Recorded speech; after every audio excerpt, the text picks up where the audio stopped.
যে ব্যক্তি আল্লাহর ঘরে গেল কোন রকম অশ্লীলতা ছাড়া, কোন রকম বেহায়াপনা ছাড়া, কোন রকম বাজে চিন্তা বাজে কাজ ছাড়া সঠিকভাবে আল্লাহর হুকুমটা পালন করেছে, তার এই হজটা যদি আল্লাহর কাছে কবুল হয়, আল্লাহর নবী সেই বান্দা সম্পর্কে বলেছেন, এই বান্দা মায়ের পেট থেকে জন্মগ্রহণ করার সময় যেভাবে সেই পবিত্র ছিল, যেমন তার কোনো গুনাহ ছিল না, হজ যদি তার কবুল হয়, আল্লাহ রাব্বুল আলামিন সেই বান্দাকে মায়ের পেট থেকে ভূমিষ্ঠ হওয়ার পরে যেরকম বেগুনা ছিল, এই বান্দাকে ঠিক সেরকম বেগুনা বানিয়ে দিবে।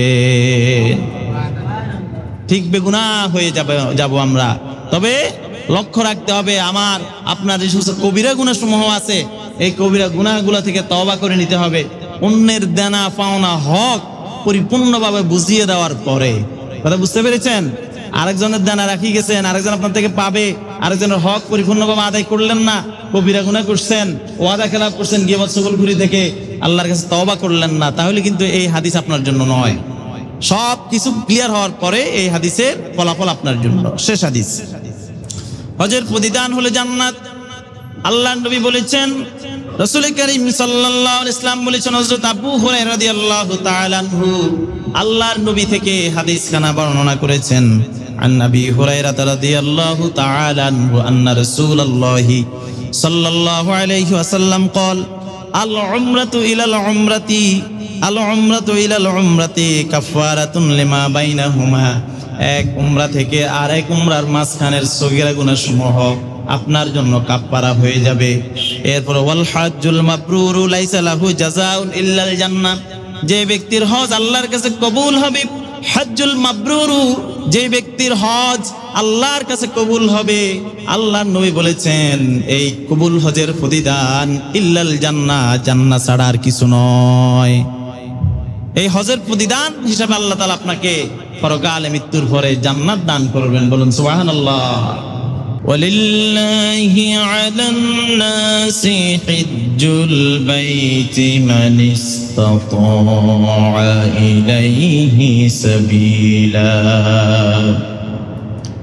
আল্লাহ রাব্বুল আলামিন तमाम পৃথিবীর সমস্ত মানুষকে লক্ষ্য করে ঘোষণা দিয়ে দিয়েছেন, ওয়ালিল্লাহি আলান নাসি হিজ্জুল বাইতি মান ইসতাতা ইলাইহি সাবিলা।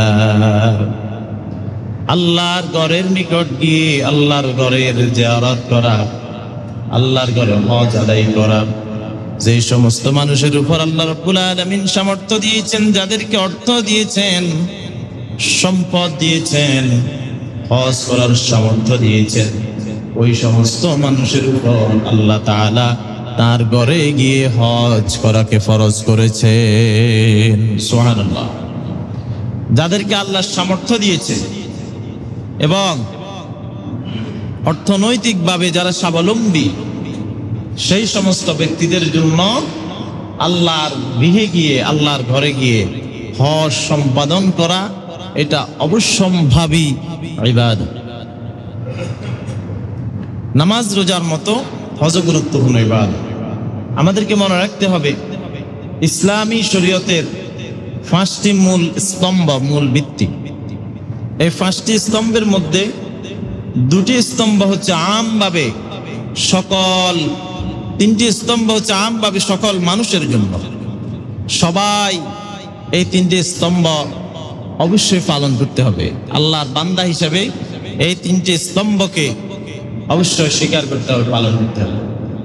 আর 2টি হচ্ছে মানুষের মাঝে আল্লাহ তাআলা যাদেরকে স্বাবলম্বী করেছেন, অর্থনৈতিকভাবে যাদেরকে চাঙ্গা করেছেন, যাদের অর্থনৈতিক অবস্থা ভালো, তাদের জন্য বাকি 2টা। প্রথম 3টা হলো ঈমান। तमाम পৃথিবীতে যত মানুষকে আল্লাহ রাব্বুল আলামিন জ্ঞান দান করেছেন, যত মানুষকে বিবেক দিয়েছেন, যত মানুষের জ্ঞান দিয়েছেন, প্রত্যেক মানুষকে আল্লাহ তাআলা তার উপর ঈমান আনার জন্য, রাসূলের উপর ঈমান আনার জন্য, পরকালের উপর ঈমান আনার জন্য আদেশ দান করেছেন। আল্লাহর আহকামের প্রতি ঈমান আনার জন্য সকল মানুষকে নির্দেশ দিয়েছেন। এই ঈমান আনতে কোন ব্যক্তিকে অর্থনৈতিক এবং শারীরিক কোন ধরনের শক্তি ব্যয় করতে হয় না। ঈমান আনতে কারো টাকাও লাগে না, কারো শক্তিও লাগে না। শুধু অন্তর থেকে বিশ্বাস করে, মুখে স্বীকৃতি দান করে কাজে পরিণত করলেই তিনি ঈমানদার হয়ে যান। এক্ষেত্রে প্রত্যেক মানুষের জন্য ঈমানের বিষয়টাকে উন্মুক্ত করে দেওয়া হয়েছে। ঈমান আনার পরে প্রত্যেক ব্যক্তির উপর, প্রত্যেক ঈমানদারের উপর সর্বপ্রথম যে ফরজ ইবাদত আল্লাহ রাব্বুল আলামিন ফরজ করেছেন, সেই ফরজ ইবাদতটার নাম হলো সালাত। নামাজ আদায় করার ক্ষেত্রে আপনার অর্থনৈতিক স্বাবলম্বিতার প্রয়োজন নেই। এরপরে বছরে 1 মাস সিয়াম সাধনা, রোজা রাখার জন্য মানুষের অর্থনৈতিক সেরকম চাঙ্গা হওয়ার প্রয়োজন নেই। অর্থনৈতিক ইবাদত হচ্ছে হজ এবং যাকাত। যাকাতটা হচ্ছে অর্থনৈতিক, আর হজটা হচ্ছে আর্থিক এবং শারীরিক দুই দিক থেকেই মানুষকে ব্যালেন্স করতে হয়। টাকা পয়সা আছে কিন্তু শরীরের শক্তি নাই, সক্ষমতা নাই, সেই ব্যক্তির উপর আবার হজ ফরজ নয়। হজ ফরজ হওয়ার জন্য যেমনি ভাবে তার অর্থ থাকতে হবে, তেমনি ভাবে তার শারীরিক সক্ষমতাও থাকতে হবে। এখন আপনার প্রশ্ন যে কত টাকা হলে তিনি হজ করতে পারবেন, তার অর্থনৈতিক অবস্থা কেমন হলে তিনি হজ করতে পারবেন? হজ করার জন্য আল্লাহ তাআলা যে অর্থনীতির ঘোষণা দিয়েছেন সেটা হল নিজ মাতৃভূমি থেকে, তার নিজ বাসস্থান থেকে আল্লাহর ঘরে যাতায়াত, যাওয়া আসাতে যে খরচ, এই খরচ এবং প্রতিমধ্যে তাদের যে খরচ, থাকা খাওয়া আনুষঙ্গিক খরচ, এই খরচ বহন করার মতো কারো যদি সামর্থ্য থাকে এবং এই খরচ বহন করার ক্ষেত্রে তিনি যদি ঋণ না নিতে হয়, আর এই সময় তার পরিবার চালাতে যদি কোনো সমস্যা না হয়, তাহলে সেই ব্যক্তির উপর হজ কি ফরজ।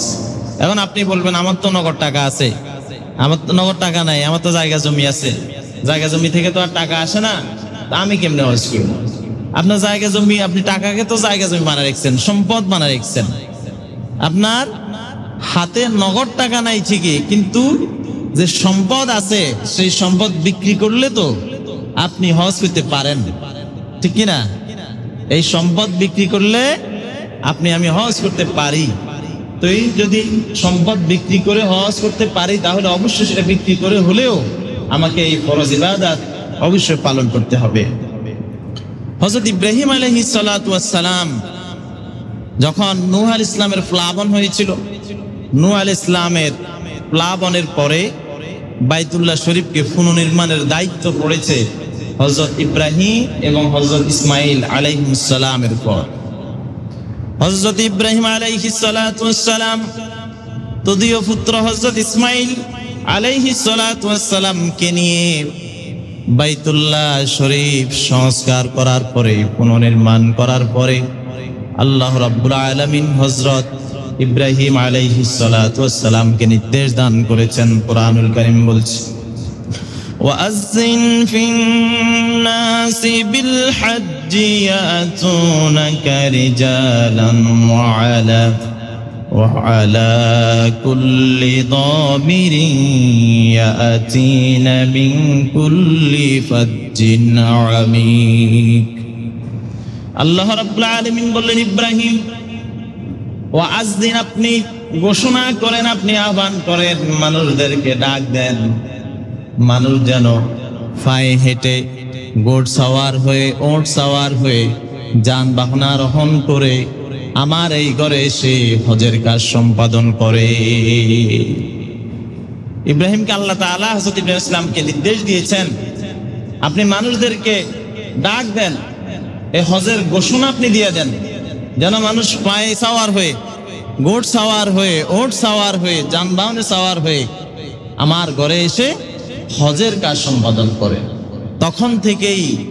তখন থেকেই পৃথিবীর প্রত্যেক জাতির উপর এই হজের কাজ ফরজ ছিল এবং প্রত্যেক জাতি হজের মৌসুমে এসে হজের কাজ সম্পাদন করত। সেই সময় থেকে আল্লাহর ঘর, সেই সময়ে ইব্রাহিম আলাইহিস ইসলামের উম্মত, এরপরে ইসহাক আলাইহিস ইসলামের উম্মত, ইয়াকুব আলাইহিস ইসলামের উম্মত, হযরত ঈসা আলাইহিস সালাতু ওয়াস সালামের উম্মত, হযরত মুসা আলাইহিস সালামের উম্মত সকল উম্মতের উপর আল্লাহর ঘরে এসে হজ করা তখন ফরজ ছিল।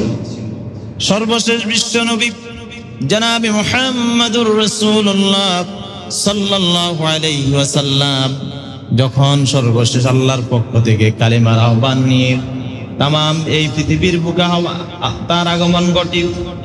এই পৃথিবীর বুকে যখন বিশ্ব নবীর আগমন হয়, তিনি যখন মানুষের কাছে দ্বীনের দাওয়াত দেওয়ার জন্য ওপেন ঘোষণা করে দিলেন, কালেমার প্রতি কালেমা পড়ার জন্য, আল্লাহর প্রতি ঈমান আনার জন্য যখন তিনি সারা পৃথিবীর মানুষকে ওপেন ঘোষণা করে দিলেন, আমি মুহাম্মদুর রাসূলুল্লাহ সাল্লাল্লাহু আলাইহি সাল্লাম বলছি, আজ থেকে কুরাইশ কি, বনু মুত্তালিব কি, পৃথিবীর কোন গোত্র কোন বংশের জন্য ঈমান আনার বিষয়টা গোপন রইল না, সকলের জন্য উন্মুক্ত করে দিলাম।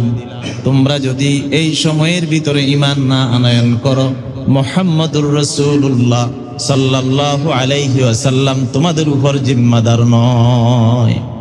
বিদায় হজের পরে আল্লাহ রাসূল ওপেনে ডিক্লার দিয়ে দিয়েছেন যে কোন গোত্র কত সম্পদশালী, কত সুনামধন্য, কত সুখ্যাতিকার আছে, কে কত বেশি প্রভাবশালী শক্তিশালী, এই বিষয় দেখার সময় নাই। পৃথিবীর সকল গোত্রের উপর, সকল বংশের উপর, সকল নবী রাসূলের সকল উম্মতের উপর হজ ঈমান আনার ওপেন ডিক্লার আমি দিয়ে দিলাম, ওপেন ঘোষণা দিয়ে দিলাম। এই সময়ের ভিতরে যদি তোমরা ঈমান না আনো, তাহলে আমি মুহাম্মদুর রাসূলুল্লাহ সাল্লাল্লাহু আলাইহি সাল্লাম, তোমরা ঈমান না আনার কারণে আমাকে জবাবদিহি করতে হবে না। এই ঘোষণার পরে যখন বিদায় হজ হলো, বিদায় হজের পরে আল্লাহ রাসূল সাল্লাল্লাহু আলাইহি সাল্লাম শুধুমাত্র ঈমানদারদের জন্য আল্লাহর ঘরকে উন্মুক্ত করলেন। বিদায় হজের পর থেকে আল্লাহ রাসূল ঘোষণা দিলেন, আরব উপদ্বীপে কোন বেঈমান, কোন ইয়াহুদি যেন না থাকে। আরব উপদ্বীপে কোন ইয়াহুদি যেন না থাকে। তখন থেকে আরব উপদ্বীপকে, আল্লাহর ঘরকে শুধুমাত্র ঈমানদারদের জন্য খাস করা হয়েছে। মুহাম্মদুর রাসূলুল্লাহ সাল্লাল্লাহু আলাইহি সাল্লামের জীবদ্দশায় যারা ঈমান আনে নাই, তার প্রতি যারা কালেমা পড়বে না, অদ্যাবধি যারা তার প্রতি কালেমা পড়বে না, তাদেরকে আর ঈমানদার দাবি করার কোনো সুযোগ নাই। ইয়াহুদিরা ঘোষণা করে তারা মুসা আলাইহিস সালামের উম্মত, আল্লাহর বান্দা। খ্রিস্টানরা ঘোষণা করে তারা ঈসা আলাইহিস সালামের উম্মত, আল্লাহর বান্দা। কিন্তু আল্লাহর রাসূল তাদের এই ঘোষণাকে তিনি প্রত্যাখ্যান করেছেন। শেষ নবীর উপর ঈমান না আনলে সেই ব্যক্তি আর ঈমানদার থাকে না। সুতরাং তাদেরকে ঈমানদার মনে করার আর কোনো সুযোগ নেই। বলছিলাম, হজ ইসলামের 5টি স্তম্ভের অন্যতম স্তম্ভ। হাদিস শরীফে, বুখারী শরীফের হাদিসে এসেছে, হযরত ইবনে উমর রাদিয়াল্লাহু তাআলা আনহু থেকে বর্ণিত, তিনি বলেছেন, আন ইবনে উমর قال قال رسول الله صلى الله عليه وسلم, হযরত ইবনে উমর রাদিয়াল্লাহু তাআলা আনহু বলেন, রাসূল করিম সাল্লাল্লাহু আলাইহি ওয়াসাল্লাম বলেছেন, বুনিয়াল ইসলামু আলা খামসিন শাহাদাতি আল্লা ইলাহা ইল্লাল্লাহু ওয়া আন্না মুহাম্মাদুর রাসূলুল্লাহ। ইসলাম 5টি স্তম্ভের উপর নির্ভরশীল। বুনিয়াল ইসলামু আলা খামসিন, ইসলাম 5টি স্তম্ভের উপর নির্ভরশীল। এর মধ্যে 1 নম্বর স্তম্ভ হলো শাহাদাতি আল্লা ইলাহা ইল্লাল্লাহ, আল্লাহ ছাড়া কোনো ইলাহ নাই, এই ঘোষণা দেওয়া। ওয়া আন্না মুহাম্মাদুর রাসূলুল্লাহ, মুহাম্মাদুর রাসূলুল্লাহ সাল্লাল্লাহু আলাইহি ওয়াসাল্লাম আল্লাহর রাসূল, এই কথা স্বীকার করা। এরপরে বলেছেন, ওয়া ইকামাস সালাতি ওয়া ইতাইজ যাকাতি ওয়াল হজ্জা ওয়া সাওম রমাদান। ওয়া ইকামিস সালাত, নামাজ কায়েম করা, ওয়া ইতাইজ যাকাত, যাকাত প্রদান করা, ওয়া ইতাইজ যাকাত ওয়াল হজ্জা, হজ সম্পাদন করা, ওয়া সাওম রমাদান, রমাদান মাসে সিয়াম সাধনা করা। এই 5টা কাজকে ইসলামের স্তম্ভ হিসেবে ঘোষণা করা হয়েছে। যে ব্যক্তি এই 5টার একটাও তিনি ছেড়ে দিবেন, করবেন না এবং অস্বীকার করবেন, তিনি কখনো ঈমানদার হতে পারে না। ইসলামের মৌলিক ভিত্তি হচ্ছে 5টা। এক হলো ঈমান আনা, 2 নাম্বার ঈমানের পর সালাত, 3 নাম্বার হলো হজ, যাকাত, এরপরে সিয়াম সাধনা, এই বিষয়গুলোকে ইসলামের মৌলিক স্তম্ভ হিসেবে ঘোষণা করা হয়েছে। 5টি স্তম্ভের কোনো একটি কেউ যদি অস্বীকার করে, সামর্থ্য না থাকার ফলেও, সামর্থ্য থাকা সত্ত্বেও কেউ যদি এই কাজ সম্পাদন না করে, তাহলে তিনি ইমানদার নয়। সম্মানিত হাজিরিন, হজ প্রতি বছর ফরজ নাকি জীবনে একবার ফরজ? হজ প্রতি বছর ফরজ নাকি জীবনে একবার ফরজ? আপনার উত্তর বলেন তো। সামর্থ্যবানদের প্রতি হজ প্রত্যেক বছর মক্কাতে গিয়ে ফরজ নাকি জীবনে একবার ফরজ? একবার হজ আদায় করা ফরজ। অনেকের সামর্থ্য আছে, অর্থনৈতিক অবস্থা ভালো, তারা প্রতি বছর হজ করতে যান। এই বিষয়টা রাসূল কারীম সাল্লাল্লাহু আলাইহি ওয়াসাল্লামের হাদিস থেকে সুস্পষ্টভাবে বর্ণিত হয়েছে। আল্লাহ রাসূল বলেছেন, হযরত আবু হুরায়রা রাদিয়াল্লাহু তাআলা আনহু রাসূল কারীম সাল্লাল্লাহু আলাইহি ওয়াসাল্লামের এই হাদিসখানা বর্ণনা করেছেন।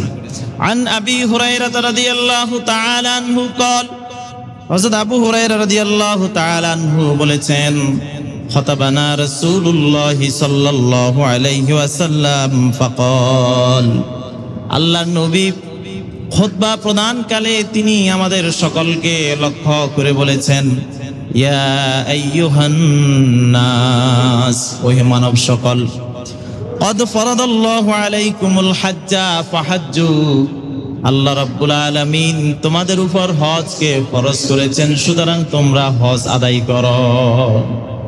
কদ ফরাদাল্লাহু আলাইকুমুল হাজ্জা, আল্লাহ অবশ্যই তোমাদের উপর হজকে ফরজ করেছেন, ফাহাজ্জু, তোমরা হজ করো।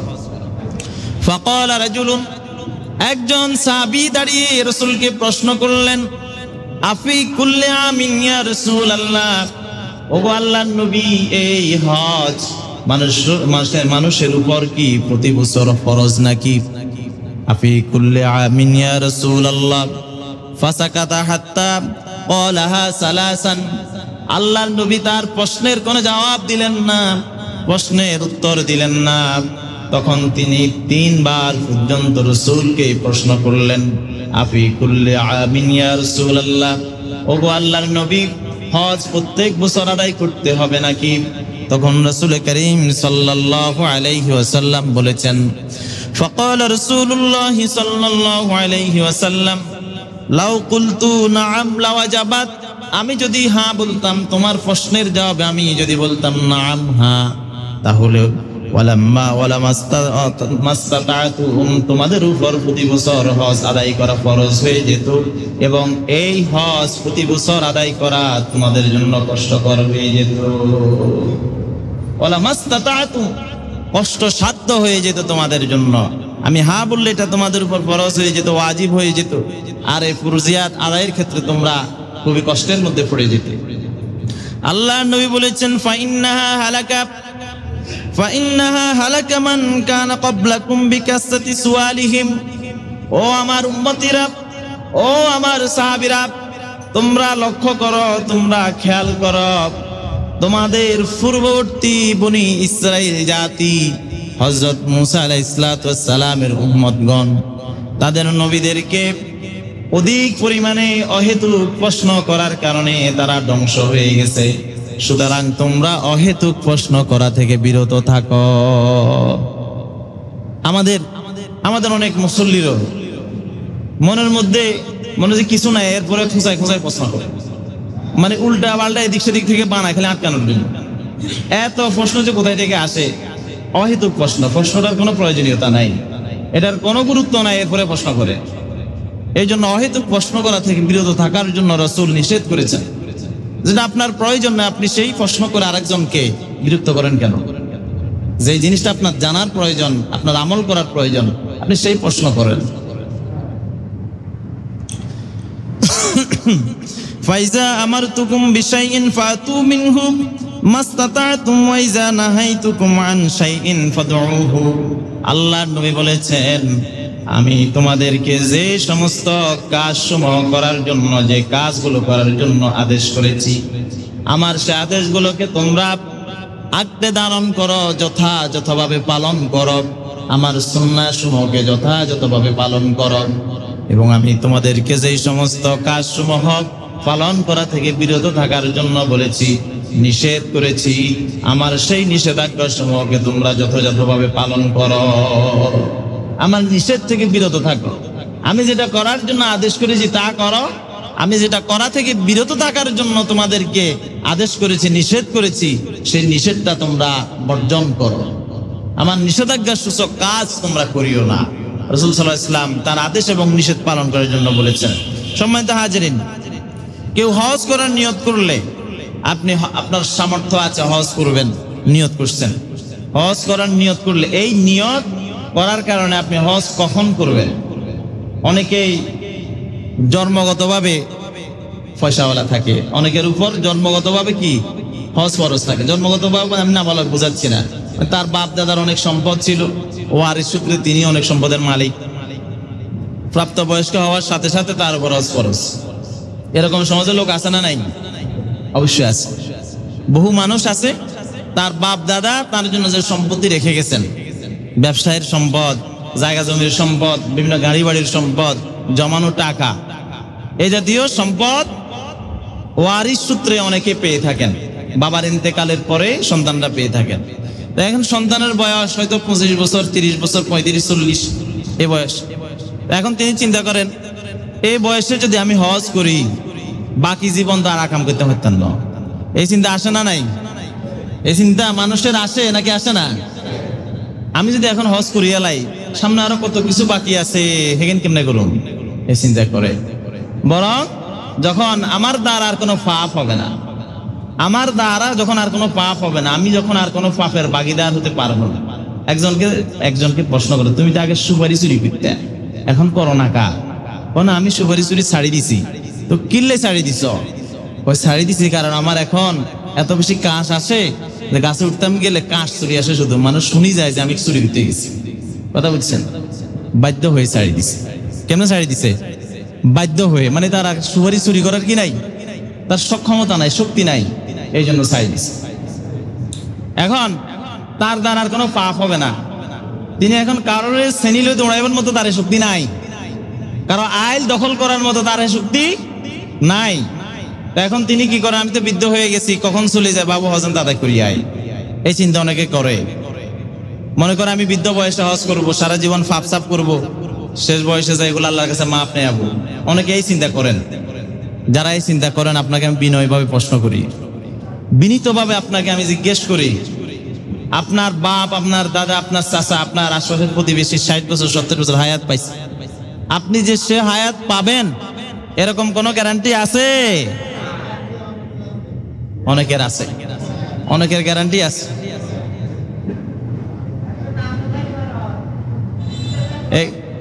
আপনি সারা জীবন অন্যের হক না হক করেছে, সারা জীবন অন্যের হক না হক করেছে, অন্যের সম্পত্তি জবরদখল করেছে, বোনের হক আদায় করে নাই, ভাইয়ের হক আদায় করে নাই, সন্তানের মেয়েদের হক আদায় করে নাই, 2 নাম্বারই কাজ করেছে, সাদাবাজি করছে, টেন্ডারবাজি করছে, জুয়াবাজি করছে, আরো যত ধরনের খারাপই আছে সবকিছু তিনি করছে। করার পরে জীবনের শেষ বয়সে ওই 2 নাম্বারই টাকাগুলো নিয়ে আল্লাহর ঘরে যাই লাভবাহিক। আল্লাহরে কি কয়? লাভবাহিক। ফেরেশতাকে খা, তোর লাভবাহিক দেয়া মতো রে, খালি আয়। এই লাভবাহিক আল্লাহর কাছে কবুল হবে? আপনি যে 2 নাম্বারই টাকা দিয়ে আল্লাহর ঘরে লাভবাহিক করতেন যান, এ লাভবাহিক কবুল হবে? কবুল হবে না। আপনার কষ্টে উপার্জিত অর্থ দিয়ে, আপনার হালাল পয়সা দিয়ে আল্লাহর কাছে আপনাকে ইবাদত বন্দেগীর জন্য যেতে হবে। হজ মানে হজ করার জন্য গেলেন নিজেকে পরিশুদ্ধ করার জন্য, কিন্তু যে অর্থ দিয়ে হজ করতে গেলেন সেই অর্থগুলাই আপনার হারাম। আপনার এই পরিশুদ্ধতা হবে? হওয়ার সুযোগ আছে? নাই, কোনো সুযোগ নাই। এই জন্য অন্যের হক না হক করে, অন্যের সম্পত্তি দখল করে আপনি যদি আল্লাহর কাছে 1 বার না 1000 বারও যান, আপনার এই যাওয়া কবুল হবে? আপনার এই যাওয়া হবে মানুষকে দেখানোর জন্য, অমুক মিয়া হইতে বছর হজ করে। আপনার মনে মনে নিয়ত কিয়া, অমুক মিয়া হইতে বছর হজ করে। সুতরাং প্রিয় ভাইয়ের আমার, ইবাদতের মূল কনসেপ্টটা আমাদের ক্লিয়ার করতে হবে। ইবাদতের মূল থিওরিটা আমাদেরকে বুঝতে হবে। আল্লাহর সামনে দাসত্ব করার, গোলামি করার মূল মর্মার্থ আমাদেরকে বুঝতে হবে। 5 ওয়াক্ত নামাজ পড়ার জন্য মসজিদে এসে আল্লাহর সামনে হাজিরা দেওয়ার মূল মর্মার্থ আমাদেরকে বুঝতে হবে। আল্লাহ রাব্বুল আলামিন বলেন, ইন্নাস সালাতা তানহা আনিল ফাহশাই ওয়াল মুনকার, নিশ্চয় নামাজ মানুষদেরকে সকল ধরনের অশ্লীল ফাসাদ থেকে বিরত রাখে। যে ব্যক্তি 5 ওয়াক্ত নামাজে এসে মসজিদে এসে সিজদা দান করে, মসজিদ থেকে বাহিরে যাওয়ার পরে সুদের সাথে, জুয়ার সাথে, জানার সাথে, ব্যভিচারের সাথে, মিথ্যা চগল করে গীবত, হারাম উপার্জনের সাথে, ব্যবসায়ী ক্রেতাদেরকে ঠকানোর ক্ষেত্রে, সকল ক্ষেত্রে যে ব্যক্তি জড়িত হয়ে গেল, তার এই নামাজটা অনর্থক হয়ে গেল, তার নামাজ নয়। আপনি মসজিদে আসেন আল্লাহকে সিজদা করার জন্য, মসজিদে বাইরে গিয়ে আপনি আকাম কুকাম করেন, তাহলে আল্লাহর কথার সাথে এটা অ্যাডজাস্ট হচ্ছে না, আল্লাহর কথার সাথে কথা মিল হচ্ছে না। কথা বুঝতে পেরেছেন? আল্লাহ বলছেন নামাজ যে পড়বে সেই ব্যক্তি, তার দ্বারা অশ্লীল পাপাচার হবে না। কারণ ইন্নাস সালাতা, নিশ্চয় নামাজ, আনিল ফাহশাই, অশ্লীলতা থেকে, ওয়াল মুনকার, খারাপ কাজ থেকে মানুষদেরকে কি রাখে? বিরত রাখে। আপনি নামাজও পড়েন, ফাহশারও করেন, অশ্লীলতাও করেন, তাহলে কি আপনার নামাজ কবুল হচ্ছে? কবুল হইলে তো আপনার দ্বারা এগুলো হইতো না। এখন পাপ কাজ ছাড়ার জন্য কি করতে হবে? পাপ কাজ ছাড়ার জন্য অন্তর থেকে 100% ইতমিনান নিয়ে, আল্লাহর ভয় পরিপূর্ণভাবে অন্তরের মোতাওয়াজ্জু করে, অন্তর আল্লাহর ভয় পরিপূর্ণভাবে ঢুকিয়ে, তারপরে আপনি খারাপ কাজ থেকে আল্লাহর কাছে পানা চান, অটোমেটিক আপনি দেখবেন আপনি খারাপ কাজ থেকে বিরত হইতে পারবেন। আপনার উপার্জনে হারাম, কথা বললে মিথ্যা বলেন, অন্যের সাথে সমালোচনা, গীবত, চুগলখুরি আপনার দ্বারা হয়, এই সমস্ত আজে বাজে যত ধরনের কাজ আছে সবকিছু আপনি করেন, পাশাপাশি নামাজও পড়েন, আবার বছর শেষে হজ করতে যান। কেন যে করেন আমি বুঝি না, কেন যে করেন আমি বুঝি না, এটা আপনার কি কাজে আসবে আমি সেটাও বুঝি না। আল্লাহ তাআলা আমাদেরকে হেদায়েত করুক, সকলে বলি আমিন। সম্মানিত হাজিরিন, বলতেছিলাম হজ করার নিয়ত করলে হজ আমরা কখন করব? এই কথাটা আমার কথা নয়, রাসূল কারীম সাল্লাল্লাহু আলাইহি ওয়াসাল্লাম বলেছেন। আন ইবনে আব্বাস قال, হযরত ইবনে আব্বাস রাদিয়াল্লাহু তাআলা আনহু বর্ণনা করেছেন, قال রাসূলুল্লাহ সাল্লাল্লাহু আলাইহি ওয়াসাল্লাম, রাসূল কারীম সাল্লাল্লাহু আলাইহি ওয়াসাল্লাম বলেছেন, মান আরাদাল হাজ্জা ফালইয়াতাআজ্জাল, যে ব্যক্তি হজ করার ইচ্ছা করলো সে যেন হজটা তাড়াতাড়ি করে নেয়। মান, যে ব্যক্তি আরাদাল হাজ্জা, হজ করার ইরাদা করলো, সংকল্প করলো, নিয়ত করলো, ইচ্ছা করলো, ফালইয়াতাআজ্জাল, সে যেন তাড়াতাড়ি হজ করে নেয়। কেন তাড়াতাড়ি হজ করে নিবে? কারণ পরবর্তী অংশে আল্লাহ রাসূল বলেছেন, ফাইন্নাহু কাদ ইয়ামরাদু, ফাইন্নাহু কাদ ইয়ামরাদুল মারিদু, কারণ সেই ব্যক্তি তো জানে না সে কখন অসুস্থ হয়ে যাবে। আপনার টাকা আছে, পয়সা আছে, নিয়ত আছে, সব ঠিক আছে, কিন্তু শরীরে শক্তি নাই, পা ভেঙে গেছে, হাত ভেঙে গেছে, হাড়ে অসুখ হয়েছে, ব্রেনে ক্যান্সার হয়েছে, এই অবস্থা আপনি হজের জন্য, আপনি হজ করার জন্য, আল্লাহর ঘরে যাওয়ার জন্য অনুমোদন পাবেন না। তো আপনার এই টাকা থেকে কি লাভ হলো? এই নিয়ত করে কি লাভ হলো, যেই নিয়ত আপনাকে আল্লাহর ঘরে পৌঁছাইতে পারলো না। এই জন্য অর্থ আল্লাহ দিয়েছে যখন, অর্থ আল্লাহ যখন দিয়েছে তখন আপনি নিয়ত করেছেন, তখনই করে ফেলেন। তাহলে এই ফরজ কাজ যেটা আপনার উপর কাজা রয়ে গেছে, আপনি দ্রুত আদায় করতে পারলেন, কিন্তু অর্থও আছে, নিয়তও আছে, সব ঠিক আছে, অসুস্থতার কারণে যেতে পারলেন না, তাহলে তো আপনার নিয়ত করে কোনো লাভ হইল না। সম্মানিত হাজিরিন, হাদিসের অপর অংশে আল্লাহর রাসূল বলেছেন, ওয়াতাদিল্লুদ দালালাতা ওয়া তা'রিদুল হাজাতা, আল্লাহর নবী বলেছেন, অথবা অন্য কোনো কারণ যদি আপনার সামনে উপস্থিত হয়ে বসে, বা আপনার সামনে যদি মৃত্যু এসে যায়, আপনার অর্থনীতি আছে, টাকা আছে, সব কিছু ঠিকঠাক মতো আছে, কিন্তু হায়াত আপনাকে সুযোগ দিল না, আল্লাহর ঘরে যাওয়ার জন্য আপনাকে সুযোগ দিল না, তাহলে আপনার ব্যাপারে হযরত ওমর ইবনে খাত্তাব রাদিয়াল্লাহু তাআলা আনহু থেকে বর্ণিত হাদিসে এসেছে। হযরত ওমর বলেছেন, আল্লাহর রাসূল হাদিস কেন বর্ণনা করেছেন? عن أبي هريرة رضي الله تعالى عنه قال قال رسول الله أن رسول الله صلى الله عليه وسلم হযরত আবু হুরায়রা রাদিয়াল্লাহু তাআলা আনহু রাসূল করিম সাল্লাল্লাহু আলাইহি ওয়াসাল্লাম থেকে বর্ণনা করেছেন, আল্লাহর নবী বলেছেন, আল উমরাতু, আল্লাহর নবী বলেছেন, قال رسول الله صلى الله عليه وسلم, রাসূল করিম সাল্লাল্লাহু আলাইহি ওয়াসাল্লাম বলেছেন, যেই ব্যক্তি অর্থনীতি টাকা পয়সা সামর্থ্য থাকার পরেও যে ব্যক্তি হজ করলো না, আল্লাহর নবী বলেছেন, ফালিয়ামুত ইয়াহুদিয়াম ওয়ালা নাসরানিয়া, সে কি ইহুদি হয়ে মারা গেছে নাকি সে খ্রিস্টান হয়ে মারা গেছে সেটা মুহাম্মদ সাল্লাল্লাহু আলাইহি ওয়াসাল্লামের দেখার বিষয় নয়। এজন্য প্রিয় ভাইয়েরা আমার, হজের জন্য বার্ধক্য পর্যন্ত অপেক্ষা করব এই চিন্তা যাদের আছে, এই নিয়তকে পরিবর্তন করতে হবে। কারণ আপনার বার্ধক্য আপনার জীবন নাও তো আসতে পারে, আপনার আমার জীবনে বার্ধক্য নাও আসতে পারে। এই জন্য আমাদেরকে এই নিয়ত পরিবর্তন করতে হবে। সম্মানিত হাজিরিন,